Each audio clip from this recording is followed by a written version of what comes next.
চলো আজকে সকাল থেকে কি খেলাম সারা দিনে তোমাদের সাথে চটপট শেয়ার করে ফেলি। তো সকালে ঘুম থেকে উঠে ব্রেকফাস্টে আজকে ছিল গরম গরম দুটো রুটি, তাও আবার বাটার দিয়ে মাখানো, আর সাথে 1 কাপ গরম চা তো মাস্ট। আর তারপর একদম সোজা লাঞ্চে ছিল একটু লেফট ওভার চিকেন, সেটাই 2 পিস দিয়েছিল মা, আমাকে বলল খাবি কি না, আমি বললাম অবশ্যই খাবো। তার সাথে মুড়ি ঘন্ট ছিল আর একটা ভেজ স্যুপ ছিল, যদিও তার মধ্যে একটু বড়ি দেওয়াও ছিল, কুমড়ো দেওয়াও ছিল, মানে কাইন্ড অফ একটা ভেজ তরকারি বা ভেজ স্যুপ বলতে পারো, কারণ একটু জল জলা টাইপের ছিল। তো এটা তো খেতে খুবই ভালো লাগে আমার।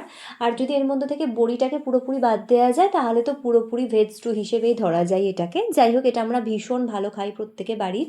আর তার সাথে মুড়ি ঘন্ট তো আমার ভীষণ ফেভারিট, যদিও মা আজকে ভীষণ হালকাভাবে বানিয়েছিল। তবে যতটুকু দিয়েছিল অতটুকু আমি খাইনি, আর তার মধ্যে ভাতটুকুও একটু নষ্ট করেছি, পরে লালুকে ওটা দিয়ে দেওয়া হয়েছে।